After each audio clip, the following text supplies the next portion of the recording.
সেই মতো অ্যাপ্লাই করতে হবে। এটা হচ্ছে 1 নম্বর কথা। আর 2 নম্বর কথা, আপনাদের কিন্তু একটু অফিসের সঙ্গে যোগাযোগ বাড়াতে হবে।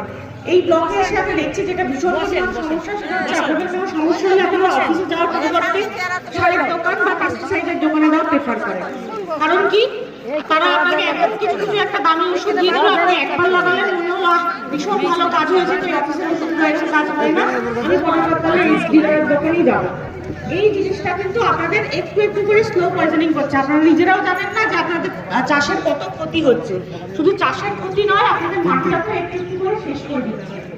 আপনি যারা চাষ করছেন, আপনার কিন্তু একটাই মেশিন, আমার ফসল ভালো করতে হবে, তাই তো? আর কিন্তু আপনার যদি আসে না, তেমনই কিন্তু যে সার বিক্রি করছে, যে বীজ বিক্রি করছে, তারও কিন্তু একটাই লক্ষ্য, কি করলে আমার ব্যবসায় প্রফিট হবে। আপনার চাষ ভালো হলো খারাপ হলো, আপনার কিন্তু তার কিছু যায়। সুতরাং সে সেই জিনিসটাই বিক্রি করবে যাতে তার কমিশন বেশি, তার প্রফিট বেশি। সে কিন্তু আপনাকে কখনোই সবার বাইরে দিতে পারবে না যে ঠিক করলে আপনি আপনার চাষটা আপনি ঠিক করে করতে পারবেন। অনেক সময় কম পয়সাতেও ঠিক করতে পারবেন আপনার চাষে যদি কোনো পোকা লাগে বা রোগ লাগে।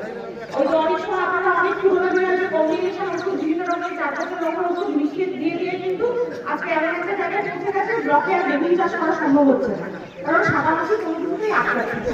আর কিন্তু এই একটাই রিজন, উল্টোপাল্টা ওষুধ এবং উল্টোপাল্টা ডোজের অ্যাপ্লিকেশনের ফলে ওই গাছে কিন্তু একটা ন্যাচারাল প্রতিরোধ ক্ষমতা চলে এসেছে, যেটা সাদামাছি আর কোনোভাবেই কন্ট্রোল করতে পারছে না। আমি যত